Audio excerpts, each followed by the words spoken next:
our first panel brings together three extraordinary young innovators, each from a different background, each with a unique vision, but all proving that age is no limit when it comes to solving real-world problems. So over the next few minutes, we'll hear what inspires them, their journey along with some fun, interesting facts.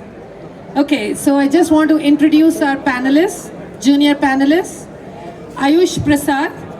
Ayush is a grade 8 STEM prodigy, math medalist, public speaker, and creator of AI-powered traffic and safety solutions. He's also working on a computer vision-based drowning detection system and runs an educational YouTube channel to inspire young learners. Welcome to the panel, Ayush. Our next panelist is Praharsha Kanaparthi, and Praharsha is a 9th grader, AI innovator, and founder of Google-funded MedTech startup, and the world's youngest RPA developer certified by UiPath. He has completed over 500 certifications. That's right, 500. He's completed over 500 certifications and built AI tools spanning healthcare, automation, and many more. Lovely to have you with us, Praharsha. Welcome to the stage. Next is the youngest but super mighty Lakshveer Rao. Lakshveer is a 7-year-old innovator and founder of multiple kid-led ventures. He's already built over 50 projects, from educational games like Circuit Heroes to real-world tech solutions, proving that creativity truly has no age limit. Welcome, Lakshveer. Okay, I want to start with a few questions. First for Ayush. What first sparked your interest in STEM and innovation?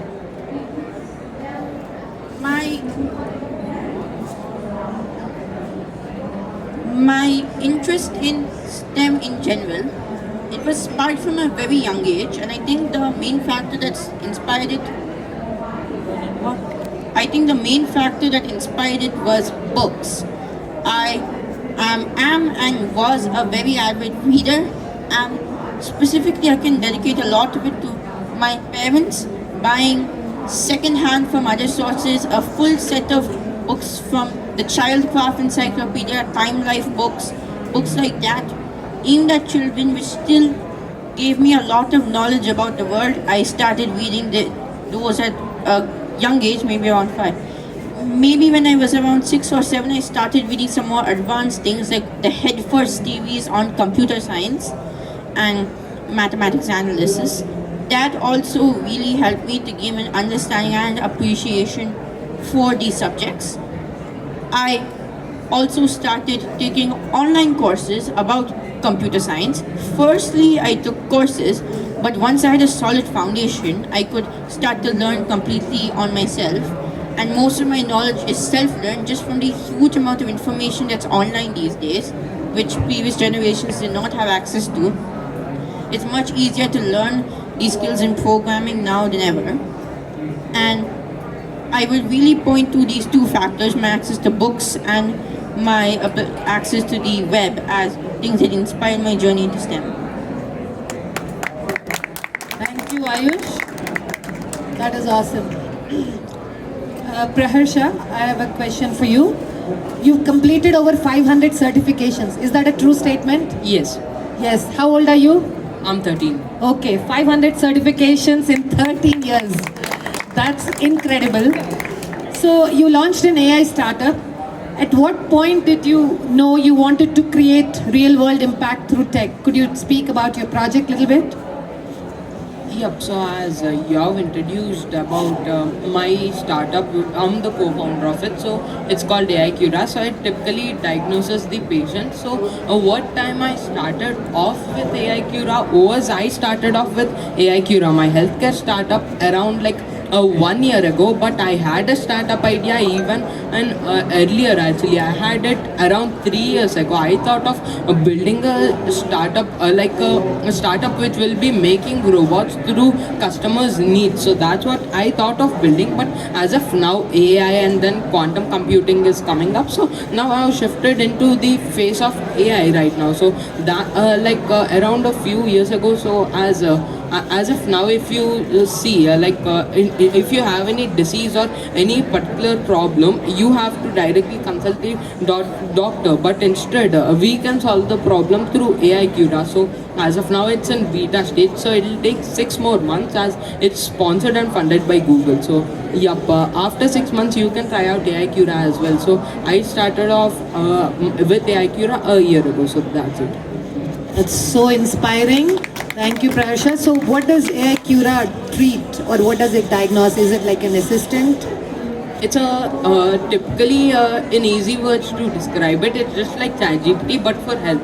So what we did is we took 2000 TB data and we are training we are using a hybrid AI. So one, it's pre-trained. It's directly given to us by Google. It's not available to anyone, not even public. Only a few Google employees have access to the AI model. It's called Palygamma. So so we train we train 2000 TB data onto the data set. I mean the AI as well. So so what we do is we typically diagnose in the sense we if the particular patient gives us a MRI, CT or any X-ray or any kind of scan, we'll be describing and telling what the disease is and how bad is it, and if it's too bad you should consult the doctor, like that. And also it will be giving a few medications and few steps to take as well, and not only images, but it will also be taking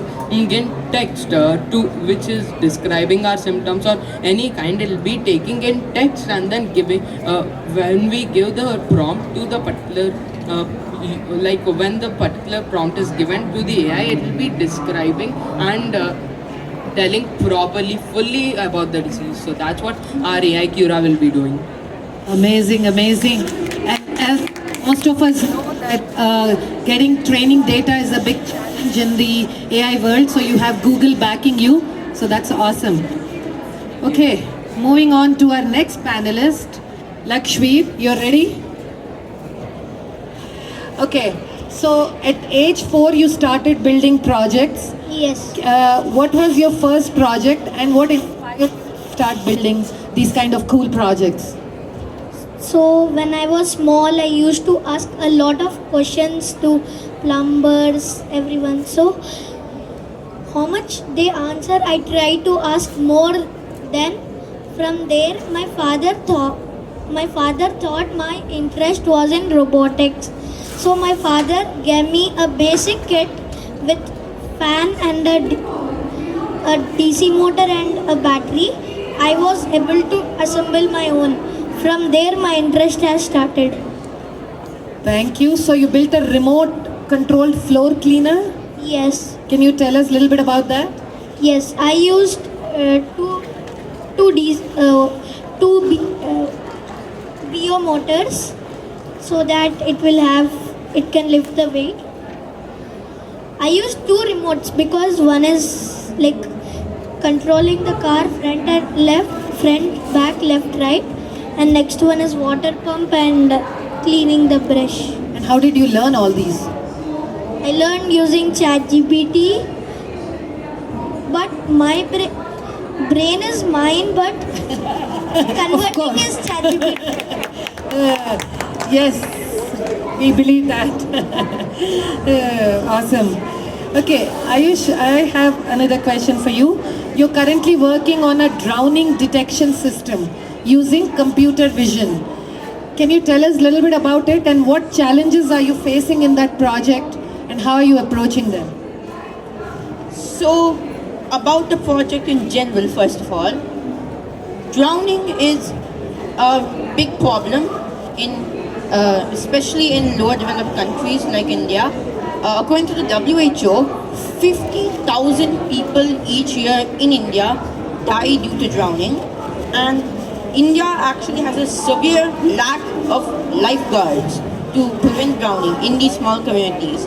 Now, I couldn't really access that much refined data on how many lifeguards are there or how many swimming pools are there, but even in the most famous beaches in India, like the Juhu beach or Goa beaches, I saw news reports saying that they're severely understaffed in terms of lifeguards.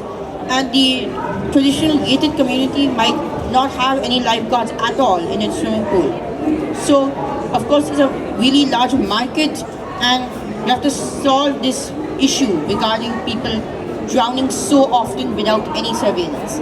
So, second, about the challenges I face in the project. So, the way I try to make the project work is using a camera or CCTV camera, which many communities will have, pointed at the swimming pool. We can use some AI analysis by, for example, the Depth Pro model created by Apple. We can analyze the depth of any particular person in the pool and figure out if whether they're too low, whether they're flailing too much, and based on that, figure out whether they're drowning and send an alert. But there's an issue with this, a challenge I face. See, you obviously have to react very quickly when a person is drowning, correct? Some of the sources that I found say that if someone is drowning, to save them correctly, you need to react and respond and save them within 10 to 20 seconds. And giving the time of alert, getting the lifeguard to come, saving the person, diving into the water, we might consider that we only have 3 seconds to actually detect whether the person is drowning in the model. And an issue that arises then is a CCTV camera with low quality footage and only 3 seconds of video frames. It's hard to make an educated guess about whether the person is actually drowning or not. You know, maybe the person is just an experienced swimmer who just wants to collect a coin and is diving down to collect it. It's hard to make an accurate judgment using just so limited time of data. And another challenge that I faced was obviously these Depth Pro models and other models developed by companies like Apple are not usually trained with images of transparencies on top of them. So it is difficult to accurately judge the distance between someone under the water, because oftentimes the model will just get the depth to the water surface, which is not what you want. So it's in many cases difficult to detect whether a person is drowning or not using limited data. But the solution to that is to use heuristics. We can use heuristics like, is the person flailing, how many other pixels are moving. We can get a rough guess about the depth based on the color tint, what are the blue values of the pixels in the region. And using heuristics like that, we get more data from the same amount of video frames. And based on that, it's much easier to judge whether a person is drowning. Awesome, excellent. You guys are so techies. I think you're making us all look like we are no ones, right? Okay, Praharsha, you've spoken at Microsoft, UiPath, and you've even led healthcare demos at T-Hub. That's right. So what's your vision for your AI startup in the next year or two? Do you want to reach out to rural areas too, urban, tier 2, tier 3 cities? Can you share some thoughts? So as of now, we plan to make the AI for all kinds of cities, not only rural areas or tier 1, tier 2 cities, but all kinds of cities. As this is not only built for any particular person, it's built for everyone. So that's what we plan of doing. So as of now, we are still in development stage, but after we are done developing, we will first implement it in a few areas. Like why not rural areas, as there are not too many techies, so we can teach them and help them use this AI. So that's what we plan of doing. So would it be affordable for all kinds of population? Yes, as it's not only in India, but it's a product for all over the world, all kinds of countries or continents. So it will be affordable, as it will be shifting by different currencies and all that. For India, it will be affordable, definitely. Okay, looking forward to your product coming out soon. Okay, Lakshveer, you sold over 300 decks of your Circuit Heroes game, Yes. right? So how does it feel to know that there are kids and adults that are learning electronics through something that you have created? How much money did you make? 1 lakh.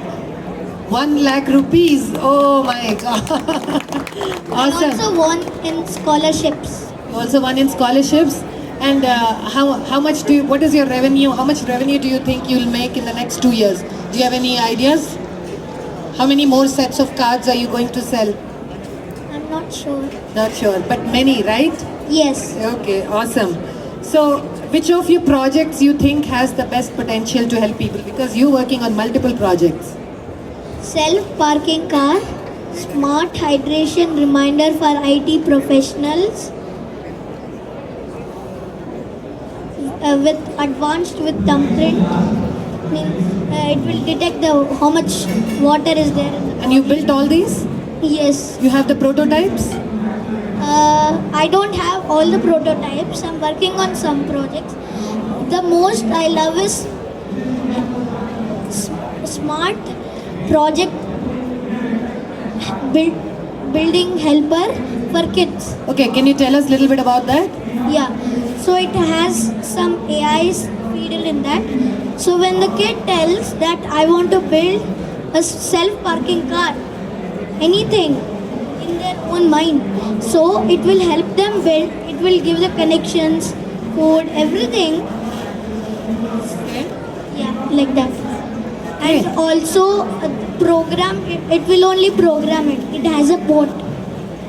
Okay, so come over to our booth, and if you have anything to showcase, give demos. There's 2 ISF booths here, C3 and C2.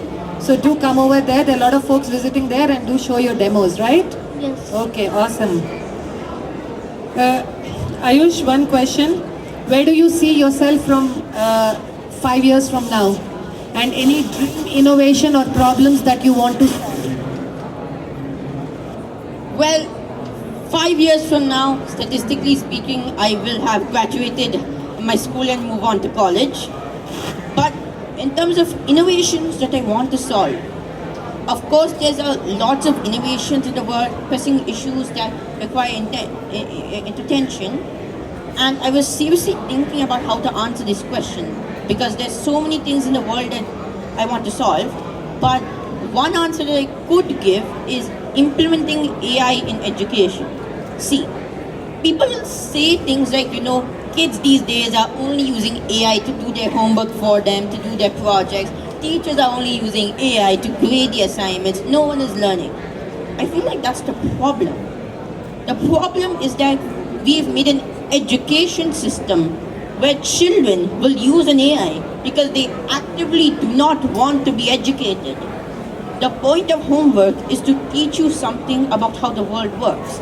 And to be in a system and society where people will just get a machine to do that, just so that they can get brownie points from teachers, it's not a good way that the world is progressing, right?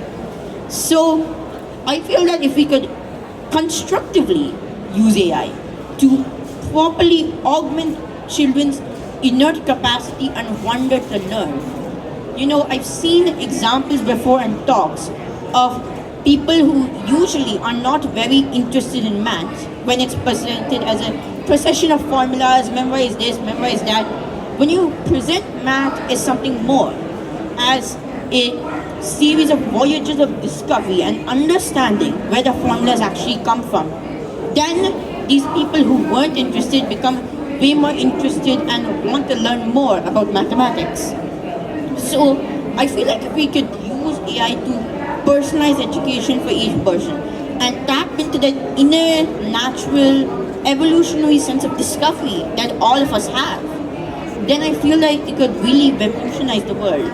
Getting AI to actually help us discover that innate capacity in all of us to learn rather than just being another tool like calculators. Thank you, Ayush. I couldn't agree more with you. And I would like you to connect with our Junicorn Ved, who is also working in similar space where education is very personalized, right? It's just not to do homeworks or pass tests, right? but customized learning. So when you get a chance, please connect with Ved, who is the founder of Nerdu, and he is building a similar AI-based app to democratize learning. Okay? Okay. So, it's Praharsha, could you also share where do you see yourself in the next 3 to 5 years, and what is the next big innovation or challenge you want to solve? So as of now, like in the next 5 years, like as I've told about AI Cura, so in the next 5 years, instead of being a co-founder or a CEO, I plan of being a founder myself. I plan of making a startup which is based on AI, not in the next 5 years, directly in the next 2 years itself, I'll be making a startup based on AI, and then I'll also be making it big. Probably it's not only based on healthcare or anything, a study and healthcare, not only in single platforms. I'll make it in multiple platforms and a plan of solving mostly healthcare and educational related problems. So that's what I plan of doing in the next 5 years. Okay, great. We are looking forward to that. Thank you. And Lakshmi, what is the next biggest challenge you want to solve in the next 2 to 4 years, 5 years? Drone technology. What do you want to build? So nowadays, when fighting was going on with drones, it seems China were trying to block the GPS of our drones. To Yes. avoid that, I'm going to invent a new feature which doesn't block, which they cannot block our drones and not let them do like crash or something. Yes. It would be an excellent project, right? Yes, we are looking forward to that. Okay? Okay. Okay, thank you. So to end this, we'll just do a quick rapid fire, and you all may have to share the mic. Favorite AI tool right now? Do you have one? ChatGPT, Ideogram, Cloud, Claude. Claude and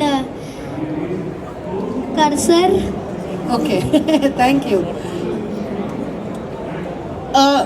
My answer to this question is that you don't need to make an AI tool if you can open VS Code, use the API and make your own AI tool.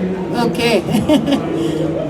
So, yep, just as Ayush said, so I would like to do the same. I already do the same thing, and besides that, I like Grok and Perplexity. I use it a lot. Okay. Dream collaborator, one company or one person you want to collaborate with. So if you do not need to sign up, but you have only terminal running, you can run any AI in terminal, but very tough.